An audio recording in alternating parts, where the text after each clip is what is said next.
आपकी तशरीफ़ आवरी का बहुत बहुत शुक्रिया जी। मुझे पता है कि आज बहुत सी प्रेस कॉन्फ्रेंसेस हो रही हैं, लेकिन शायद इतनी अहम चीज़ आज हुई है जिसके ऊपर आपको हर पार्टी का, हर एक का मौक़िफ़ जो है वो लेना चाहिए, ताकि आपको पता चल सके कि इस मुल्क की सियासत है क्या, और इस मुल्क के अंदर जिस तरह की सियासत की जा रही है पिछले 10 साल से, उसकी हकीकत है क्या। मैं आपके सामने सिर्फ 4 नुक्कात पेश करूंगा, बस उसके अलावा कोई नुक्ता नहीं पेश करूंगा। मेरा पहला नुक्ता यह है कि ये हर तरफ बाज़गश्त सुनाई दे रही है, चोर चोर चोर चोर की बाज़गश्त है हर तरफ। तो मैं आज को बताना चाहता हूं कि ये चोर, एजेंट, सादिक और अमीन, ये तमाम जो आपको आवाज़ें सुनाई दे रही हैं, इनकी हकीकत क्या है। तो पहले तो मैं आपसे पूछूंगा या आपको बताऊंगा, ये पूछूंगा कि पाकिस्तान में एजेंट कौन है। एजेंट वो है जिसने वर्षा लूथरा से पैसे लिए। एजेंट वो है जिसने रुमीता शेठी से पैसे लिए। एजेंट वो है जिसने लीसा एस से, एसबेलीटा से, चार्ल्स हेन्स से, नेट से, लरीसा से, ये कौन लोग हैं? ये साहिवाल में रहते हैं, ये सारे पेशावर के शहरी हैं, इन सब के नाम लिखे पड़े हैं। तो मैं आप लोगों से ये सवाल पूछता हूं कि एजेंट कौन है? ये जो आपको एक कागज जेब में से निकाल के दिखाया गया था कि ये कागज है, दिखाऊंगा नहीं, ये कागज है, दूंगा भी नहीं, मगर ये कागज है जो साबित करता है कि तमाम ऑपोजिशन जो है वो एजेंट है। और फ्लोर ऑफ द हाउस के ऊपर यह कहा गया कि इनको पर आर्टिकल 5 लगता है, इनके पास वोट करने का हक नहीं है। तो ये रुमीता शेठी से पैसा लेने वाला शख्स हमें कह रहा था कि हम एजेंट हैं। ये वर्षा लूथरा से पैसे लेने वाला शख्स हमारे ऊपर आर्टिकल 5 लगा रहा था। और ये चरणजीत सिंह कौन है भाई? ये पंजाब के कौन से गांव से है जिसके पैसे से आप यहां पे अपनी पॉलिटिकल पार्टी चलाते रहे हैं? ये कौन लोग हैं? कोई जवाब नहीं, किसी के पास जवाब नहीं। इस बाज़गश्त है बस एजेंट। तो मैं आपसे पूछता हूं कि एजेंट कौन है, जरा जवाब दें। और दूसरी बात मैं ये पूछता हूं, इंपोर्टेड कौन है? जो 350 फॉरेन कंपनियों से, पाकिस्तान का कानून यह कहता है कि आप किसी फॉरेन कंपनी से, किसी बाहर के मुल्क से, किसी बाहर की सियासी जमात से पैसा नहीं ले सकते, कानून कहता है। और कानून कहता है कि अगर आप रहें, ले पैसा, तो आपकी पार्टी तहलील की जा सकती है। तो मैं आपसे पूछता हूं कि वो शख्स जिसने 350 कंपनियों से पैसे लिए, 350 फॉरेन कंपनियों से पैसे लिए, वो इंपोर्टेड है या हम इंपोर्टेड है? हम इंपोर्टेड है किस बुनियाद पे? कोई बुनियाद नहीं। खान कहता है हम इंपोर्टेड हैं, इस वजह से हम इंपोर्टेड हैं। अदालत कहती है कि 350 कंपनियों से पैसे लिए, खान इंपोर्टेड नहीं है। खान तो नेक आदमी है।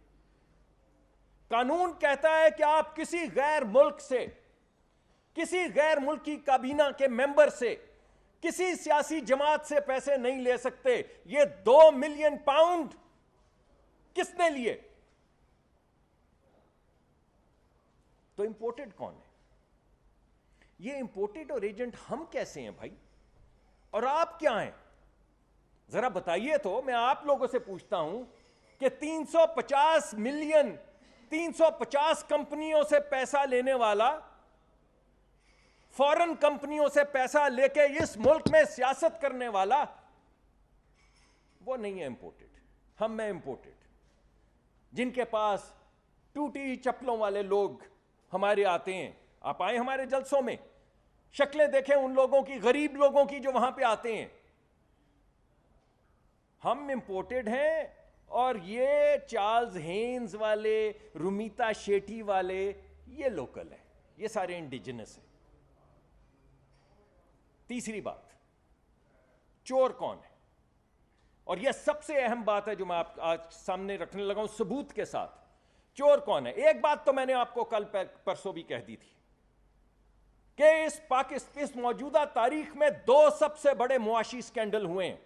एक $250 मिलियन का जो मलिक रियाज ने किया स्कैंडल, बहरिया ने, जो काबीना के हुक्म के मुताबिक, काबीना के साइंड पेपर के मुताबिक, इंग्लिस्तान में पाकिस्तानी रिप्रेजेंटेशन के मुताबिक, पाकिस्तान का एक एडवाइजर इंग्लिस्तान में कागजों पे जाके वहां की अदालतों में साइन करके आया है। उसके मुताबिक वो $250 मिलियन, जो 1/4 है उस पैसे का जो पाकिस्तान को IMF से मिलने हैं, गिफ्ट कर दिया। गिफ्ट कर दिया बहरिया टाउन को, मलिक रियाज साहब को गिफ्ट कर दिया, साइन करके गिफ्ट कर दिया। वो पैसे उनके अकाउंट में जमा हो गए। किस चीज के इवज? जरा कीमत देखें, जरा कीमत देखें। $250 मिलियन दे दिया 450 कनाल जमीन के लिए। 450 कनाल जमीन ली और $250 मिलियन दे दिया। खान साहब के नाम पे उनकी ज़ौजा और उनके नाम पे जमीन है और $250 मिलियन दे दिया। तो चोर कौन है? अब मैं दूसरा मुकदमा जो है इससे रिलेटेड है वो आपके सामने पेश करता हूं। मैंने आपको बताया कि ये अबराज वाले साहब, नकवी साहब जो हैं, इस वक्त अंदिया यह है कि इनको 290 साल सजा होगी अमेरिका में। 290 साल। जो जराइम इन्होंने मनी लॉन्ड्रिंग के किए हैं उसमें 290 साल इनकी सजा बनती है। और खान साहब ने सौदागरी की उनसे $2 मिलियन के अंदर। वो सारी वो जो क्रिकेट क्लब बनाया मनी लॉन्ड्रिंग के लिए, जहां पे बाहर से कहा यह कि लोग पैसे देकर आएंगे, तो ये $2 मिलियन जो आए और $1.2 मिलियन जो आए, ये टिकटों से आए थे। तो ये जिस शख्स ने $2 मिलियन या $3 मिलियन के एवज सौदा किया, अब सवाल यह पैदा होता है सौदा क्या किया?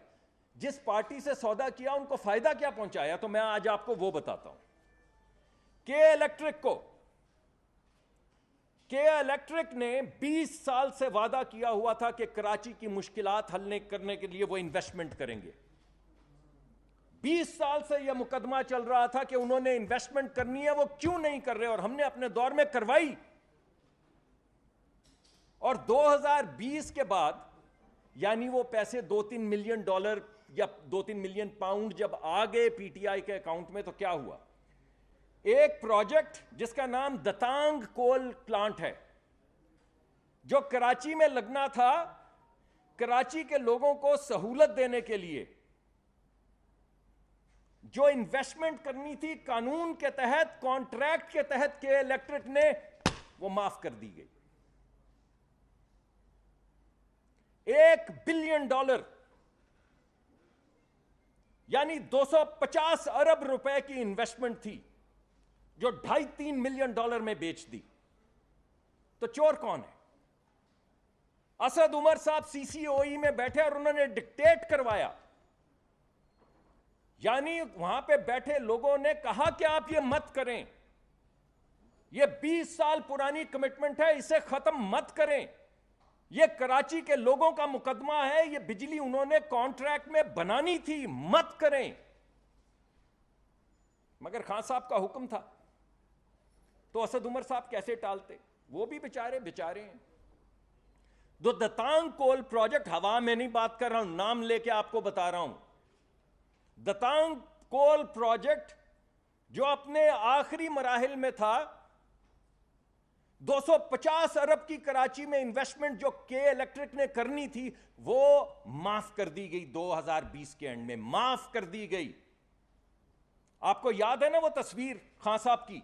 वो तस्वीर याद है ना, जिसमें 7 नकवी साहब बैठे हुए हैं और अखबार में हेडिंग आ रही थी कि खान ने गारंटी दी है कि के इलेक्ट्रिक के मामलात हल हो जाएंगे। हो गए। 3 मिलियन पाउंड पे तमाम मामलात हल हो गए। पाकिस्तान के अंदर 1 अरब डॉलर की 250 अरब रुपए की इन्वेस्टमेंट 3 मिलियन या 2 मिलियन पाउंड में बेच दी। मैं आपसे पूछता हूं, चोर कौन है? और सबूत चाहिए? और सबूत चाहिए आप लोगों को? तो के इलेक्ट्रिक को 650 मेगावाट उसी कॉन्ट्रैक्ट में, उसी मुआहदे में जिसके तहत के इलेक्ट्रिक खरीदी गई, यह वादा किया गया कि सरकार उनको 650 मेगावाट बिजली देगी।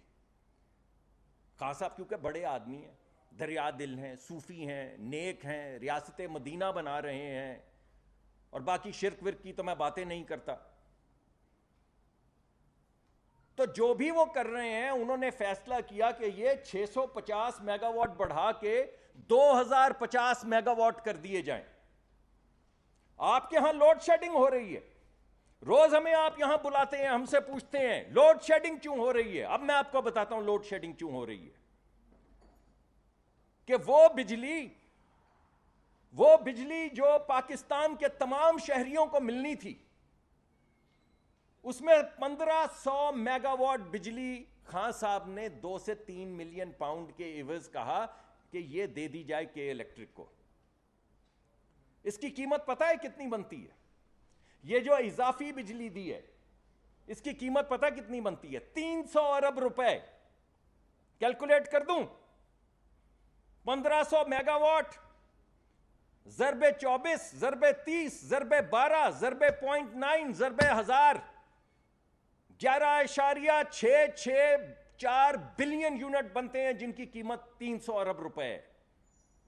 गिफ्ट कर दी। 250 अरब का प्लांट गिफ्ट कर दिया, 300 अरब की बिजली गिफ्ट कर दी। कीमत क्या ली? 3 million pound. 250 million dollar Malik Riaz साहब को गिफ्ट कर दिए। कीमत क्या ली? 450 केनाल। तो मैं आपसे पूछता हूं, भाई चोर कौन है? भाई चोर कौन है? मनी लॉन्ड्रर कौन है? ये वूटोंग क्रिकेट क्लब क्या बला थी? कौन है चोर, कौन है मनी लॉन्ड्रर? ये तमाम नंबर किसी को बुला लें, आप खुद अहले कलम हैं, अहले दानिश हैं, लिखने पढ़ने वाले लोग हैं, जाएं पता करें दतांग कोल प्लांट किसने कैंसिल किया, कब कैंसिल किया। ये 3 मिलियन पाउंड पहले आए या बाद में? कीमत पहले वसूल की या बाद में वसूल की इस मुल्क की? और आखिरी बात, साबित मैंने आपको बता दिया है एजेंट कौन है, मैंने आपको बता दिया है। अभी तो मैं भूल गया, वो बैरी दुसांज और इंद्रजीत जिनके पहले नाम आ चुके हैं, एजेंट कौन है ये तो बताना पड़ेगा ना। इंपोर्टेड कौन है? वो 350 कंपनियां, डिंग डोंग LLC वगैरह वगैरह। चोर कौन है?